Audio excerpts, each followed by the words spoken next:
قبریں تو زمین پر ہوتی ہیں لیکن یہ قبر پانی کے بیچ او بیچ کیوں ہے؟ محبت کی ایک انوکھی داستان۔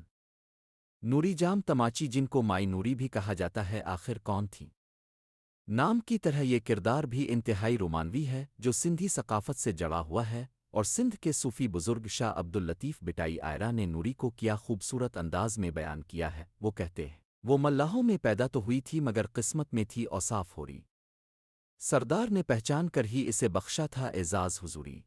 کینجھر جھیل کراچی سے تقریباً 130 کلومیٹر کے فاصلے پر ہے۔ یہاں سے کشتی کرائے پر لے کر مائی نوری کے مزار تک جایا جا سکتا ہے۔ یہ مزار اس جھیل میں تقریباً 4 کلومیٹر آگے جا کر ہے۔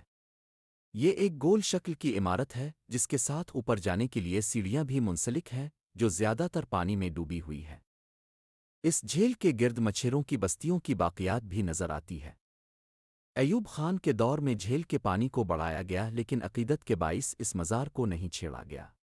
عرصہ دراز پہلے اس مقام پر مچھروں کی بستیاں تھیں۔ نوری ایک مچھرے کی بیٹی تھی، خوبصورت آنکھوں اور دلکش نقوش کے ساتھ وہ کسی حور سے کم نہ تھی، اسی لیے ماں باپ نے اس کا نام نوری رکھا۔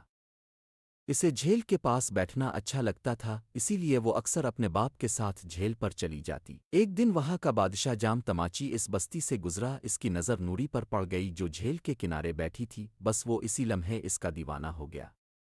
محل واپس جا کر اس نے ذات پات کی پرواہ کیے بغیر نوری کے ماں باپ سے اس کا ہاتھ مانگا۔ ایک مچھرے کے لیے اس سے بڑی خوش قسمتی کیا ہو سکتی تھی کہ ایک بادشاہ مچھرے کی بیٹی سے شادی کرنا چاہتا تھا۔ انہوں نے بادشاہ کا پیغام فوراً قبول کر لیا۔ اس طرح نوری بادشاہ کی 7ویں بیوی بن کر محل آ گئی۔